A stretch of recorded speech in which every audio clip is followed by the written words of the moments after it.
We're going to be talking about Frank Romero, who, if you think I've never seen one single Frank Romero piece, you have. Prove it. Any Angelino and most tourists, if you've ever been stuck on the 101 freeway by Alameda outside of downtown, meaning if you've just been on the 101 freeway through downtown, the walls are adorned with murals. Now, there's one of a really vibrant mural with cars in a line, colorful hearts above each car, palm trees, red mountains, blimps, and a sunset sky. That is Frank Romero's mural titled Going to the Olympics. He painted it in 1984 and corresponds with the LA Olympics. Did he do the one where it's like a bunch of different people running? No. I'm thinking of like 8 different murals. And they're all I've only different. seen of like glancing briefly. The one that has a bunch of like childlike drawn cars. They're very like curvy and bouncy and not to scale.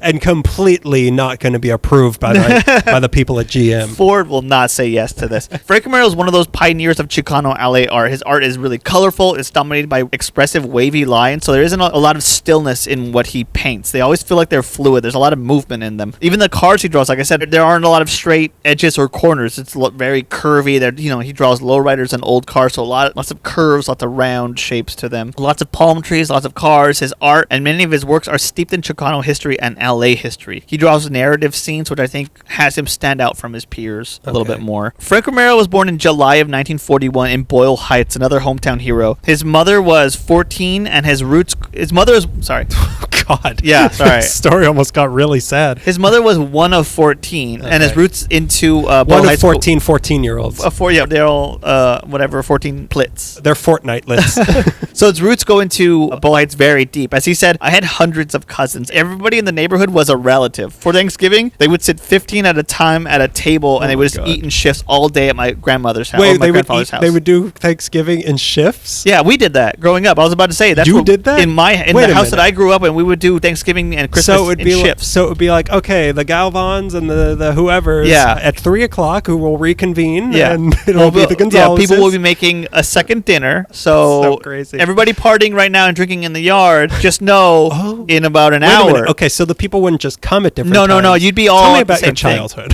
I was one of maybe 350 people, and that's just one side of the family. Yeah, that was just the kids' table. It's crazy because my house used to be like the main family hub. My house is small. Now that I'm still in that house, I'm like, how did we fit 70 people? We would like throw the furniture, like we would burn the furniture and be like, all right, we're gonna have to tear down this wall. Yeah, we're gonna have to Gorbachev this thing so that we can have an American Christmas. That sounds like fun though. Yeah, it sounds overwhelming, but also like fun. It's very nice you and 30 of your cousins are playing hide and seek. So there's so many kids that there's not even enough places to hide. It's all seek. Run and seek. His stories of growing up in LA they're so LA because it's not like the kind of Bradbury, like I know Clifford Clinton and Burns and Allen. It's more like I would take the red car to the Warner Brothers Theater in Whittier to see a movie for 10 cents, or I'd go to the Joy Theater in Boyle Heights where he said it was so noisy in there with the children that the owners would turn off the movie every 15 minutes and tell them to shut up, which also sounds like a childhood memory. I will turn this movie around. I would start this movie over. I will play this movie in reverse. I'll play the news. Don't tempt me. Don't make me play these old Vietnam War clips again. When you see like a Fellini movie or something, and it's everyone in Italy in one movie theater, and they're all just like doing disgusting things in the back and throwing, whatever Italians eat at the screen. Just eating like turkey legs, full on giant meals in the theater. Romero was drawing and painting from an early age, and as he got older, he stuck to it. At 15, he was studying with Millard Sheets, which I forgot to look up if that's a person or a technique. That sounds familiar. He was studying with his great master, Nylon Sheets. He was studying with Millard Sheets at the Otis Art Institute. Now, what I can't figure out is the second time the Otis has come up in this episode. Okay, I don't know if they mean the Otis College of Art and Design, or if they mean, I read somewhere, I don't know if this, I couldn't find out if this is true, if there was an Otis Art Institute which became Cal State LA. I remember, he sounded like he did both, actually. I remember when we talked about the LA Times, because Otis, it was Otis's house. When he died, it got donated to the city or whatever, and they turned it into an art school, his old house off of MacArthur Park. Yeah, I couldn't find out if, eventually he goes to Cal State LA, so either way, he's at Cal State LA. I know he goes to Otis. What I'm saying is, I don't know if the Otis he goes to becomes Cal State LA, or if he went to Otis and Cal State LA. Another character from Andy Griffith. Just Barney Grumble. And sometimes I'll be watching The Simpsons. Wait, Barney Grumble or Barney Gumble? I thought it was Grumble. Barney Gumble. Is it Gumble? I thought it was Grumble. How many times have I said his last name? Are you still talking about Grimace? Are we on to Mac and Me again? Yeah, we're talking about Mac and Me. Anyways, so he goes to Cal State LA in 1959, and there he pretty quickly, like freshman year, meets his friend and future collaborator, Carlos Almaraz, who has a Netflix documentary about him out right now, which I haven't seen yet. At Cal State LA, oh my God, it's the same as April last year. I know, the wind. At least it's warm, though. So at Cal State LA, he took fine art classes, and while he was there, he got recommended to a graphic designer named Lou Danziger from the Arts Center College of Design. And from there, he was sent out to work with the iconic art couple Charles and Ray Eames. Oh. Yeah, who are credited as the developers of the modern era. Very interesting. Keep those names in mind for later in this episode. They are pretty much credited as the developers of modern era furniture, and modern in the art sense, like stylish, sleek, and simplistic, as well as like modern art, graphic design, tiles, and architecture. Textiles and architecture. Eames chairs. Isn't that a thing? We have a whole section at the library of just Eames chairs. Just chairs. Yeah. They were working out of their office in Venice, and for the Eames, Romero helped with graphic design, including materials for a Thomas Jefferson exhibition, film titles, posters, and designs for an exhibit on the history of the computer for IBM. He developed skills and discipline working for the Eames. Also, IBM is going to come back later also. But what do you mean a Thomas Jefferson exhibition? I have no idea. He was in an interview talking about, like, I did a Thomas Jefferson, and I couldn't figure out what that meant. He was also an artist, right? The president? President, slave owner, artist. President slave. Proud father. His name should have been President Slave Owner. President. Happy birthday, President Slave Owner. Unfortunately, not narrowing it down. He also said among his duties, quote, I had to take care of Ray Eames. She was eccentric. They were strange people, very elitist. I love this. But they were hot potatoes.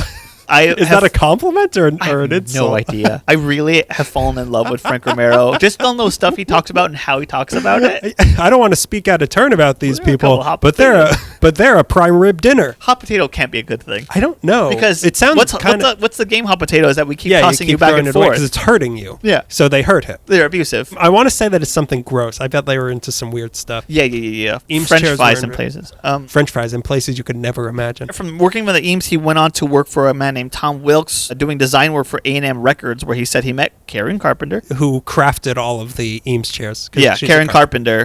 I always call her Little Karen Carpenter. He often says that working for Eames was nice, but he keeps calling things elitist. He says that was too hoity-toity. Hot potatoes. They're a couple of hot potatoes. It's hoity-toity, which is how you play hot potato. And he talks about like high design and elitist. And I imagine he does say it as it's a negative thing, but when he talks about working with musicians and entertainment for A&M, he sounds more satisfied with his work. Just sort of like I'm working with regular people who are just like musicians at like a record label. Karen Carpenter sounds a little more chill than like a Ray Eames, I guess. Not to compare to women, which is also was a shock to me. Ray's a woman. Yeah, I know. I was like, what are they, like brothers? They certainly can't be gay, and she certainly can't be a woman, so they must be brothers. It seems like making art in the elitist school methods was doing nothing for Romero, who wanted to stray from academic art and start expressing the environment around him in new ways. At the end of the 60s, Almaraz and Romero moved to New York. I don't know why, other than just see Rosemary's Baby live or whatever. And then by 1970, they came back. Let's do our like 60s montage. Oh my God. Jefferson Airplane, White Rabbits playing. I have almost the same exact Make joke Peace in my Not next War, thing. a photo of JFK, a photo of Martin Luther King, a 60mm shot of soldiers in Vietnam, rose-colored circle glasses, civil rights marches, a group of shaggy dressed 20-year-olds sitting in a cloud of smoke, a guy doing a peace symbol. The national lawn is packed. The national lawn is packed. A girl crying at Kent State. The Beatles are dressed like Captain Crunch. We're all caught up. Suddenly the Beatles are no more. They're playing Windy on top of a rooftop, and we're caught up. And that's been the 60s. Coming up next, the 70s. Can we cue the footage of like denim, of dirty denim pants? Weird mustaches and sideburns. Easy Rider clips. Can everyone just stop showering for like a week? We gotta get some new footage of the 70s. Can we get some of Robin Williams' body hair? We need it for the extras. Can we get a shot of the Manson girls walking down the court hall room singing in dresses? And we're caught up. And now the 80s. Through the 60s in LA, the Chicano Movement was starting. As we discussed in many episodes, ranging from protests and marches to the results of the Zoot Suit riots. Let's just catch up real quick. This footage is not as much fun. You're going to want to sit down. There were school walkouts for better education, for Brown Berets. Brown Berets happened. Chicano Moratorium took place in 1970. That was the scene of Ruben Salazar's death. The Zoot Suit riots of the 40s solidified the Latino youth to form a movement, and that's in the 60s becomes pretty much the Chicano movement above as a whole. It's like an umbrella term for any kind of brown pride that you have. It was in this climate that many Latino artists would create works that started to stand out, and this was the Chicano movement. So in 1973, Carlos Almaraz introduced Frank to Gilbert Magu Sanchez Lajun. What's his second name? Quote, Magu. It's a great nickname. It is a Gilbert cool nickname. Magu, who was publishing a magazine called Chisme Arte, which was a magazine for Chicano culture. Gilbert brought in Robert Beto de la Rocha. These guys would form the art collective known as Los Four, which I never heard of before, but now I'm fascinated by their work. Early on, what they would mostly do is go to Romero's Angelino Heights home and argue. Here's a fun tidbit. This is what I was talking about earlier. Beto de la Roca of the Los Four has a son named Zach de la Rocha. Who's that? The lead singer of Rage Against the Machine. Whoa, really? Yeah, I didn't know that before doing research. And it all comes together. And Rage Against the Machine makes all the more sense now. I was reading a little bit about him. I won't concentrate on the other three of Los Four as much, but he has like a nervous breakdown right after they get successful. Hey, like pretty much burns all his drawings and stuff. That's in the cards for us. The second we get successful, one of us is having a breakdown. I will not handle it. Maybe we'll both have a breakdown then. We've done everything in pairs so far anyways. Los Four emphasized the importance of dealing with subjects relevant to Chicano life and also railed against the racial barriers in the art scene. So the art scene in LA felt like an elitist white world. So what Los Four and other Chicano groups such as Osco and East Los Streetscapers, what they did was turn to the murals and street art, which defined Latino art in Los Angeles at the time. I mean, pretty much like throughout. That's why it's such a big part of the movement. Murals and street art really are the most accessible and powerful. Again, for me anyways, like growing up driving between City Terrace to Echo Park was like driving through an art gallery. Like I was exposed to so many different sort of narrative drawings and different styles, just like driving between two places. They worked on public places. They sometimes use acrylics, sometimes spray cans. Sometimes they worked on ofrendas, which are the Dios de los Muertos murals. It's said that Beto de la Rocha and another artist named Gronk are credited with reviving the Day of the Dead tradition in modern Los Angeles. Gronk? Isn't that a football player's nickname? I have no idea. Gronkowski. Oh, Gronkowski. You see that catch he made? Let's take a break from all this frilly art stuff and have some pigskin talk right now. Our new segment where we toss the pigskin tossers. That's what we'll call this. That's the 19th down. Did I do it right? Washington Redskins. That's a great name. How do I do a blitz? I'm playing Madden. And that's been Toss the Pigskin around with Greg and Daniel on the verge of a mental breakdown. And that's been another Hail Mary movement. 4 Hail Marys.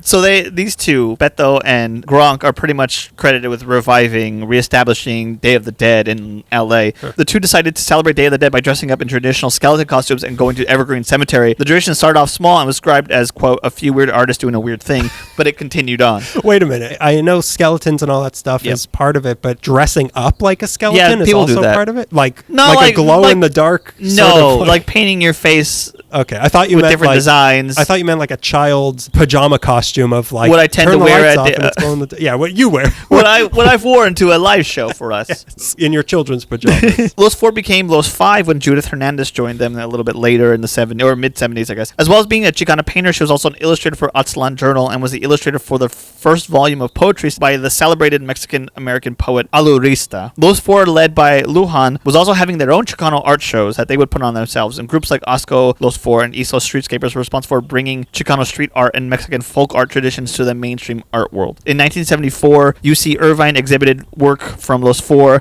but they went even bigger when LACMA and the Oakland Museum had a show displaying the work of Lujan, De La Rocha, Almaraz, and Romero. This was a huge landmark show. They every time I read about it, people are like, the landmark show. Oh, the biggest show that you've ever done. It was a huge show apparently in 1974, and it really seemed to legitimize their work in the art world and their art movement as a whole. So that was their big moment. Yeah, once you get into LACMA, that's it, baby. Yeah.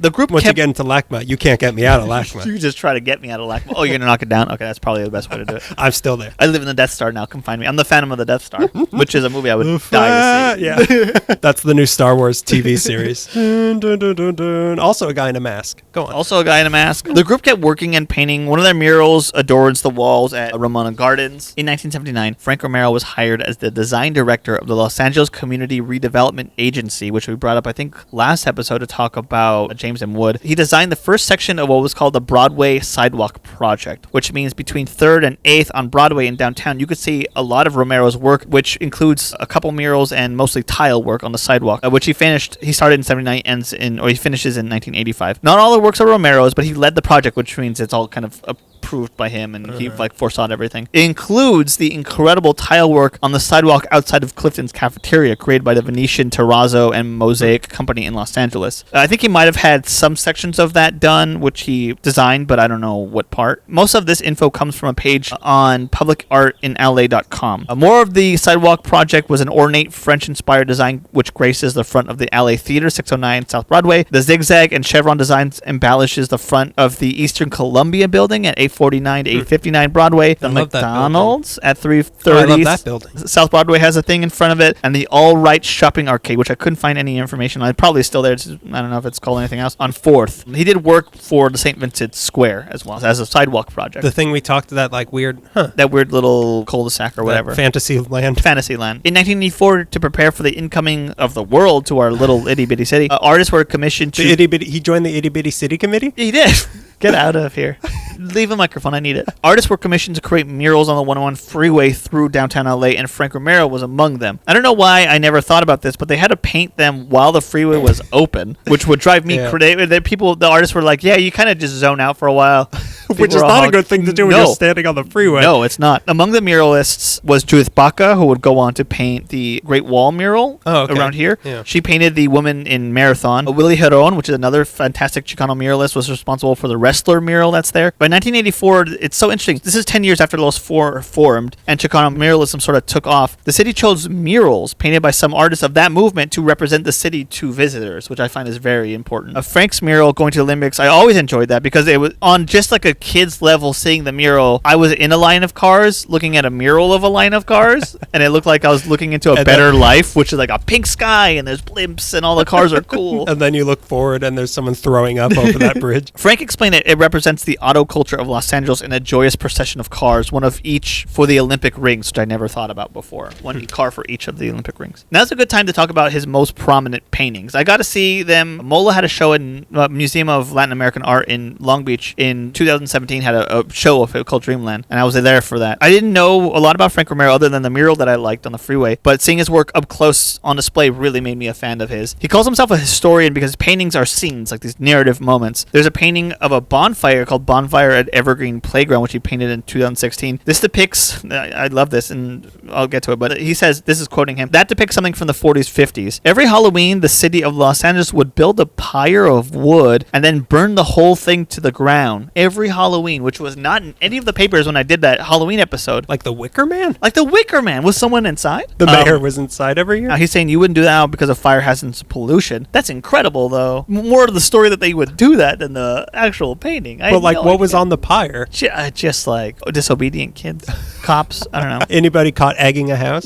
There's a mural in downtown. The big famous one, I think it's the Victory Building, that has, oh my God, what's his name? Mexican actor. A library named after him. It was my first library. Anthony Quinn, thank you. Anyways, he didn't paint that mural. The mural to the left of that painting. Frank has a mural called Nino and Caballo, and it depicts a nude boy riding a saddleless horse under a full moon as an expression of joy and freedom. And after being locked up for a whole year, that sounds pretty nice. The second I'm fully vaccinated, I'm taking off my clothes. Saddleless horse. The first full moon, which is when you're most protected from COVID. Naked on that horse. First horse I see.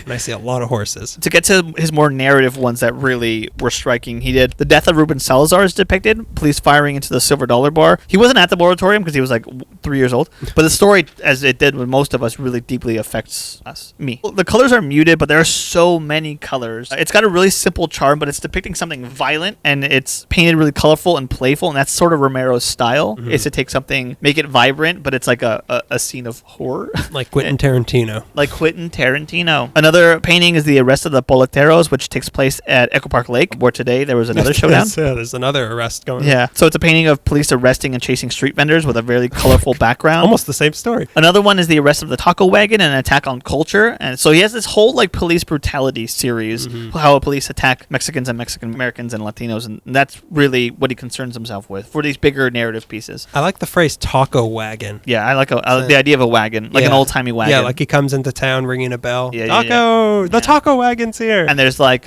strings hanging between apartment buildings and everyone's got clothes drying. But they're all Italian for some reason. Yeah, but they love tacos. And Natalie Wood plays everybody. Natalie Wood and the Greek guy who plays Bernardo. Another painting is Teatro Campensino, which I don't speak Spanish, which uses a less colorful palette and instead goes for darker colors, but with like a yellow stage at the center. Offers, like as I read, offers a bright beacon. On the left is the painting is depicted, has like a flag of the United Farm Workers of America, just hanging on the wall. To the right is the Virgin Mary. They'll also come up later, and so will the Virgin Mary. Both are important symbols aiding in the creation of the Chicano identity and the struggle for justice. The LA Times has summed up Romero as saying it's like car culture, Mayan and Mexican mythology, tension and violence in the inner city Los Angeles. These are a few of the things that make up Romero's image bank. Through and through, Romero is a kid of the city. He's quoted as saying, "I like LA. It's easy to live here. I live in France half the year, but that's a different situation. I've been in LA so long and I've done so much. I'm the kid who helped save the Watchtowers from Mayor Yorty. I was 19 and I was hired to sit in front of the Watchtowers to collect money for the cable test to prove that the towers could stand." So like all of it, and he's still deeply rooted in LA history, and his art reflects that. And I'm a big fan of his work. Again, it takes like a quote from a newspaper to explain an artist before I'm like, wow. Powerful stuff. How did they do it? How did this writer do it?